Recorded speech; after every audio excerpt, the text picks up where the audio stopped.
사도행전 2장 43절에서 47절까지 하나님의 말씀, 사도행전 2장 43절에서 47절까지의 말씀입니다. 제가 받들어 읽겠습니다. 하나님의 말씀입니다.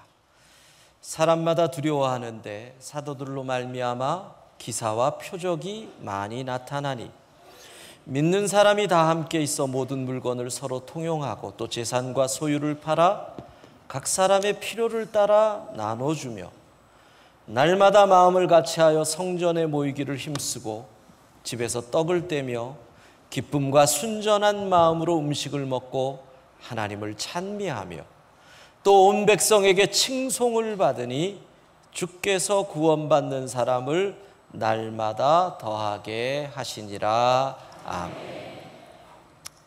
사도행전 강의 23번째 시간입니다. 자, 오늘 본문에서 우리는 46절의 말씀을 주목해 보려고 합니다. 함께 읽어봅시다. 날마다 마음을 같이하여 성전에 모이기를 힘쓰고 집에서 떡을 떼며 기쁨과 순전한 마음으로 음식을 먹고. 초대교회 성도들 성령 충만함을 받으니까 성전에 모이기를 힘썼다, 이렇게 되어 있습니다. 그렇죠, 당연하죠. 하나님의 은혜를 받으면 자꾸 교회에 오고 싶어지는 거거든요. 성령 충만함을 받으면 우선순위가 교회, 이렇게 자꾸. 우리가 흔히 하는 말 있잖아요. 마누라가 예쁘면 처갓집 어디에도 절을 한다? 예수님이 좋으면 그리스도의 몸인 교회가 저절로 좋아지는 거예요. 그러니까 모이기를 힘쓰게 돼요, 성전에. 그 다음에는 뭐예요? 집에서 또 모였대요. 그건 너무나 당연한 거잖아요. 초기 기독교, 그때 모일 곳이 어디 있겠어요? 예수님 십자가에 죽으신 지 50여일 전, 아직도 로마 병정들과 예루살렘의 지도자들이 예수 나사렛 땅을 잡으려고 눈을 부릅뜨고 있는데 예루살렘 성전에서 따로 모여서 먼 모임을 했다간 다 잡히는 거잖아요. 그러니까 교회가 아닌 집에 모이는 거예요. 소그룹. 그러니까 초대교회는 가정에서부터 출발해요. 작은 그룹들이 모였다는 거예요. 그런데 여러분들 함께 읽었던 46절에서 제가 더 초점을 맞춘 구절은 떡을 떼며 라는 구절이에요. 왜냐하면 신약 성경에서 떡을 떼며라고 표현된 것은 다 예수님께서 최후의 만찬에서 행하셨던 이것은 내 몸이니, 이 떡을 떼며와 연결이 돼요. 성찬과. 그러면 여기서 집에서 떡을 떼며도 성찬이냐? 그 뒤에 나오는 기쁨과 순전한 마음으로 음식을 먹은 친교냐? 이걸 가지고 고민을 많이 하고 자료를 찾아봤어요. 근데 어떤 신학자들은 이것은 친교다, 한 60-70%. 어떤 신학자들은 성찬이다, 한 30% 40% 이렇게 나오더라고요. 그래서 제가 어제 장로회 신학대학 예배학 교수님하고도 이 본문을 가지고 통화를 하면서 같이 좀 해석을 했어요. 그러면 초대교회의 가정에서 모인 이 예배는 예배가 아닌 친교의 자리였을까? 아니면 성찬이 있는 예배였을까? 이걸 가지고 고민을 한 거예요. 마침 예배학자인 맥스웰 박사가 쓴 예배의 발전과 형태라는 책에서 초대교회의 예배 형태에 관한 내용이 있더라고요. 거기를 보니까 초대교회 예배 형태가 한 4가지 정도가 나왔는데 그중에 3가지만을 소개를 하면, 첫 번째는 한동안 초대교회는 회당이나 성전 예배에 참여했다. 왜? 유대교와 기독교가 동거하던 시절이잖아요. 예수님도 가버나움의 회당에서 구약의 말씀을 가지고 설교하시면서 사실은 그 공생의 사역의 첫 설교가 가버나움 회당이잖아요. 바울도 전도하러 가면 다 유대인 회당에서 시작을 했잖아요.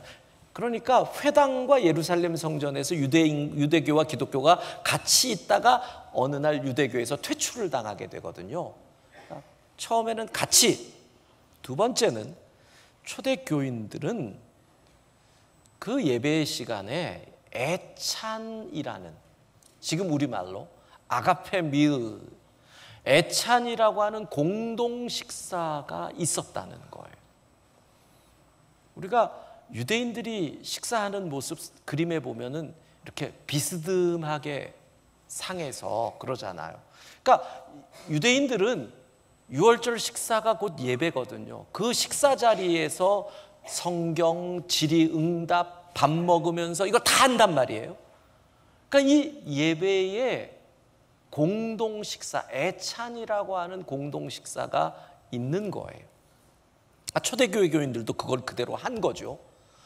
그래서 여러분들이 나중에 고린도전서 11장을 보면 사도 바울이 고린도 교회가 주의 만찬을 행하는데 빈부의 차별이 있었다. 부자들은 무지무지 잘 차리고 가난한 자들은 침만 흘리고, 이거를 꾸짖는 내용이 고린도전서 11장에 나와요. 그러면 우리는 지금 생각하면 주의 만찬이면 성찬이면 떡과 포도주만 갖고 있는데 무슨 그걸 갖고 왜 꾸짖어? 왜? 초대교회는 이 애찬이 예배에 들어가 있었기 때문에 그래요. 세 번째 초대교회 예배의 형태는 또 하나가 뭐냐면, 이 식사의 마지막 부분에서 우리가 지금 얘기하는 최후의 만찬에서 명하신 성찬 예식을 행하였다는 거예요. 마지막 부분에서.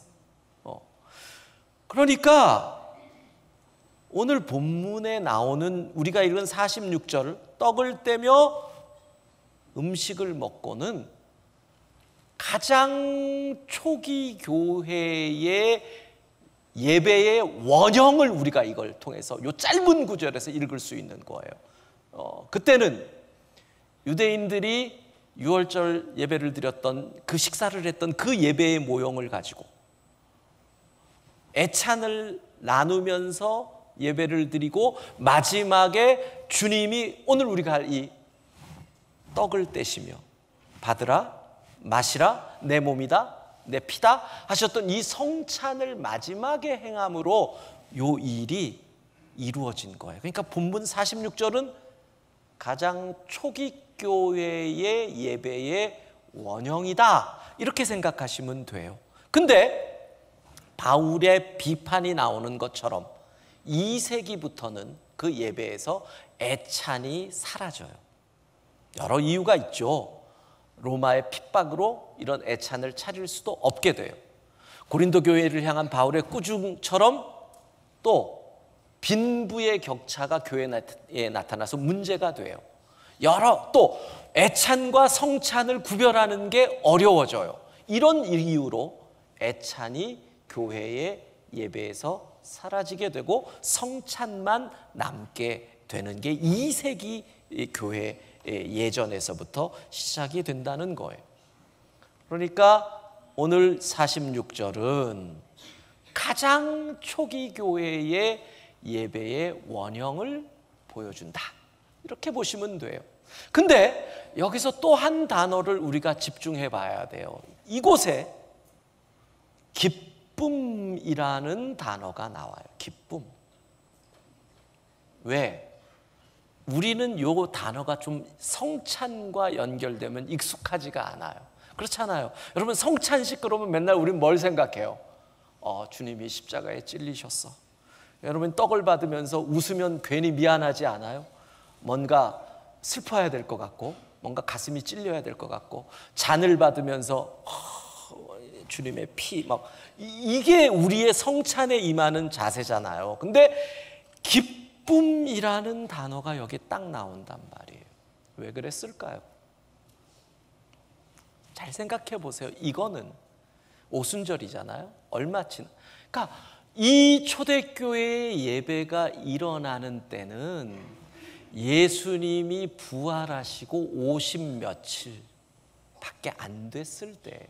그러면 초대교회 성도들에게 있어서 가장 강력한 것은 주님의 십자가의 죽음보다는 십자가에서 죽으신 주님이 3일 만에 죽음의 권세를 이기고 부활하셔서 우리와 함께 하신 이게 훨씬 강력하게 와닿는 거예요. 그들은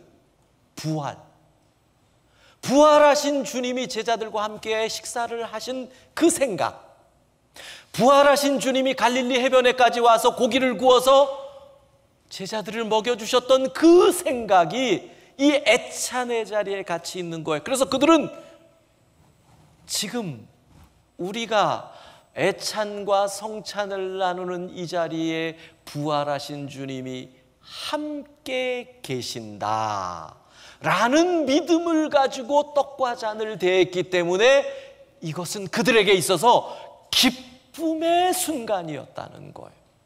할렐루야. 이해가 되세요? 무슨 말씀인지? 안 되시면 처음부터 다시. 기쁨이에요. 기쁨. 십자가, 여러분 그렇잖아요. 가족 가운데 한 분이 암으로 수술하고 막 이래가지고 막 힘드셨는데 모든 수술 투병 생활 끝나고 5년 지나고 병원에서도 이제 완치, 그래서 식사를 딱 같이 가족 식사를 한다 그래봐요. 고생은 별로 기억이 안 나고 와 신난다 기쁘다 이제 끝났다, 이거가 더 중요하잖아요. 마찬가지였다는 거예요. 부활하신 주님이 지금 이 자리에 우리와 함께 계신다. 사랑하는 성도 여러분, 얼마나 초대교회가 성찬을 중요하게 생각했는지 때마다 그들은 떡을 뗐어요. 모일 때마다. 왜? 이 자리에 함께 계신 예수님의 은혜를 생각한 거예요. 명절에 추도 예배 드릴 때 부모님 먼저 하늘나라 가신 분들을 생각해 보세요.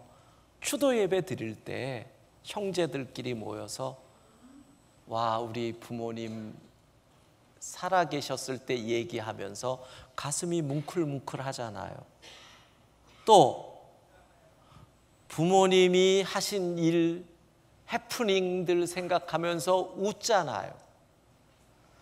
동시에 또 어떤 생각해요? 부모님의 피를 물려받은 우리 형제들 화목하자 이러잖아요. 성찬이 그런 의미들이 있었던 거예요.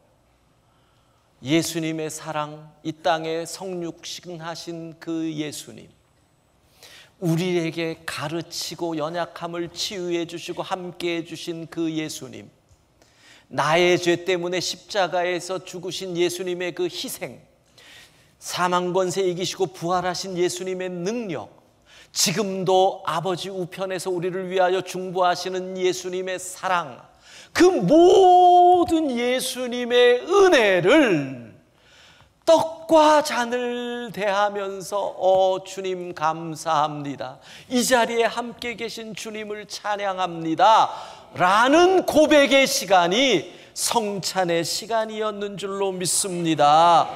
여러분 너무 쉽게 떡과 잔을 대하는 거 아니에요.